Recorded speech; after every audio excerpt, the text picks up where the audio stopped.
वालेकुम। अच्छा, कुछ थोड़े बहुत टॉपिक्स रह गए थे ऑर्बिट के, तो मैंने कहा वो बता दूं आपको। बस ये आपने जस्ट रीड जो बता रही हूँ मैं आपको, सिर्फ और सिर्फ एमसीक्यूज़ के लिए, और जस्ट आपने इसको रीड करना है इन सबको, ठीक है। अब कौन कौन से टॉपिक करने हैं आपने? सबसे पहले आपका लिखा हुआ है और जितोई के अंदर कि इडियोपैथिक ऑर्बिटल इन्फ्लामेटरी डिजीज़, या हम इसे कहते हैं स्यूडो ट्यूमर कहते हैं।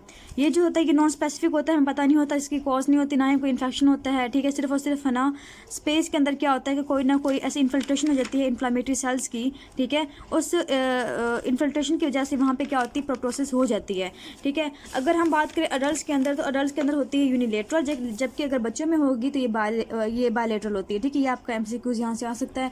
ये देखें, इस तरह से पेशेंट प्रेजेंट करता है, ये आपका अडल्ट पेशेंट है, स्यूडो ट्यूमर। इसको लग रहा है जैसे कोई ट्यूमर है इसके पीछे, लेकिन ट्यूमर होता नहीं, इसलिए हम इसे स्यूडो कहते हैं, ठीक है। तो आपकी इन्फिल्ट्रेशन वगैरह हो जाती है। अच्छा, इसके बाद हमारे करते हैं डर्मोइड सिस्ट। डर्मोइड सिस्ट आपका ओस्पी के लिए इंपॉर्टेंट है, ठीक है। पिक्चर आ जाती होती है इसकी। इसमें क्या होता है, एक बिनाइन ट्यूमर होता है जिसे हम टेराटोमा बोलते होते हैं। इसमें होता ये है कि आपका जो एब्रियोनल एपिडर्मिस होती है, वो आपकी डर्मिस सपोज करें, वो डिस्प्लेस होकर अंदर की तरफ चली जाती है। वहाँ जाके क्या करती है, सबक्यूटेनियस न्यूक्लिएशन के अंदर जाके वहाँ पर स्वेलिंग प्रोड्यूस कर देती है, और ये एम्ब्रियोनल होती है, मीन बच्चों में होगा। तो ये इस तरह से बच्चा जो है वो प्रेजेंट कर सकता है। तो मैं ये मोस्ट कॉमन ट्यूमर है, ठीक है। तो आपने ये बात याद रखनी है। अगर आगे हम बात करते हैं रेब्डोमायोसार्कोमा। रेब्डोमायोसार्कोमा जो है वो most common tumour, primary tumour है ऑर्बिट का, लेकिन मैलिग्नेंट वन है, ठीक है। तो ये भी बच्चों में होता है, मोस्टली 7 ईयर्स ऑफ एज में होता है, ठीक है। अराइज किससे करता है, कौन से सेल से अराइज करता है? ये मेसेनकाइमल सेल्स होते हैं, जिसे हम कहते हैं प्लुरिपोटेंट सेल्स होते हैं मोस्टली, ठीक है। तो ये क्या करते हैं कि ये ना अगर डिफ्रेंशिएट होंगे तो डिफ्रेंशिएट होकर ये स्ट्राइडेड मसल्स बना सकते हैं, ठीक है। अभी मेसेनकाइमल जो डिफ्रेंशिएट होते हैं, अनडिफ्रेंशिएटेड सेल्स जो होते हैं, ये इनकी 3 तरह की टाइप्स होती हैं। या फिर कर लें कि हिस्टोलॉजिकल क्लासिफिकेशन कौन कौन सी होती हैं। ये जो हमारा 2021 में भी जो पेपर हुआ है, उसमें पैथो के अंदर क्वेश्चन आया था कि आपने रेब्डोमायोसार्कोमा की 3 हिस्टोलॉजिकल टाइप्स बतानी है। तो ये कौन कौन सी होती हैं? एम्ब्रियोनल होती हैं, ठीक है, अल्वियोलर होती हैं, और थर्ड कौन सी, प्लीमॉर्फिक होती हैं, ठीक है। इनके आपने सिर्फ नाम याद रखने हैं। अच्छा, होता क्या है कि इसमें यूनिलेटरल जो पेशेंट की है, बच्चे की मोस्टली यूनिलेटरल जो है प्रोटोसिस होती है। इसके अलावा ऑर्बिट की इन्फ्लेमेशन वगैरह भी होती है। तो हमने डायग्राम दिखाई थी, मैंने आपको दोबारा दिखा देती हूँ। ये इस तरह से आपकी रेब्डो जो बच्चों के अगर होगी तो रेब्डोमायोसार्कोमा इस तरह प्रेजेंट करता है। अच्छा, इसके बाद आपका एक टॉपिक है जिसका नाम है कवर्नस साइनस थ्रोम्बोसिस। ये आपका ईएनटी के अंदर भी दिया हुआ है, ठीक है। और यहाँ पे हम पढ़ लेते कवर्नस साइनस होती है जो कि पिट्यूटरी ग्लैंड के ट्यूमर है, इसके इर्द गिर्द इस तरह पाई जाती है, ठीक है, इस तरह से। तो इसमें क्या होती है कि इसमें सारे के साथ जो आपकी वेन्स होती है, ऑफ्थैल्मिक वेन्स आ गई, ठीक है। इसके अलावा मेनिंजियल वेन्स होंगी। इसके अलावा आपकी ड्रोजल वेन्स जो कनेक्ट करती हैं जाके मेस्टोइड इमेजरी वेन्स के साथ। लैम्ब्रेंथाइन ये आपकी ईयर से आ रही होती है, ठीक है, ये आपकी मेस्टोइड से आ रही होती है, सारे कनेक्ट करती हैं यहाँ पे अगर कोई इस तरह से थ्रोम्बोसिस हो जाए, ठीक है, थ्रोम्बोसिस हो जाए तो जाहिर सी बात है ये सबको सब सप्लाई रुक जाएगी। यहाँ पे वेन्स की जो ऑब्स्ट्रक्शन हो जाएगी, ऑब्स्ट्रक्शन होने की वजह से यहाँ पे बहुत सी नर्व्स अप्लाई कर रही थी, वो नर्व्स का भी क्या होता है कि उनकी भी डेथ हो जाती है। जैसे अब इसकी हम डेफिनेशन करते हैं कि इसमें क्या होता है कि formation of blood clot with in the cavernous sinus, ठीक है। अब ये मैं दोबारा डायग्राम दिखाती हूँ। ये देखें, आपकी डायग्राम सिंपल सी है। इसमें क्या होता है कि आपकी कैवर्नस साइनस दोनों तरफ होती हैं। उसके बाद क्या होता है कि इनसे जो वेन्स होती हैं वो अटैच होती हैं ब्रेन की।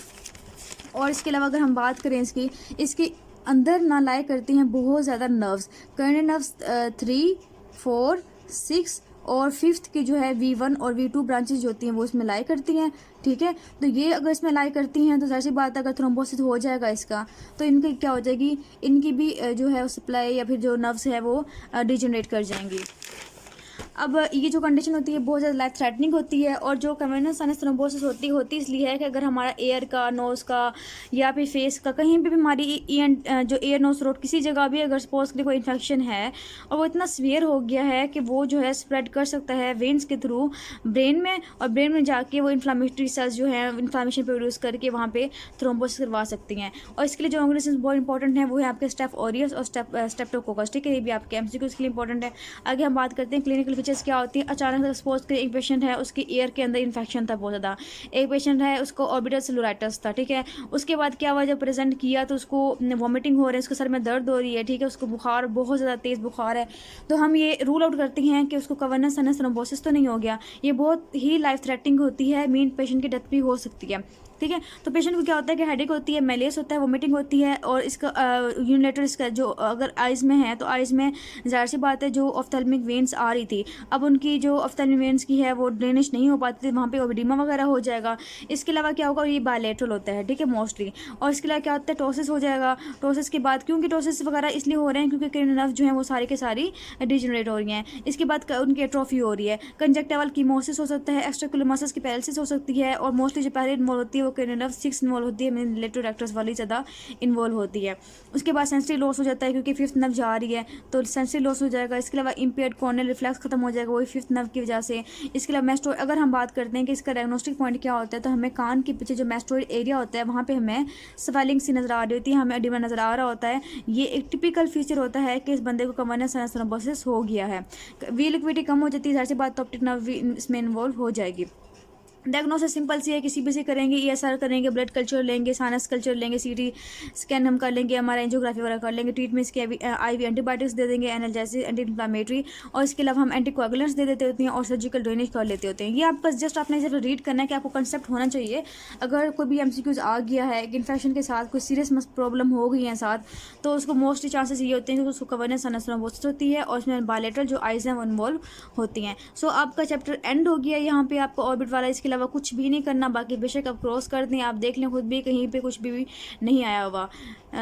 चलें जी आप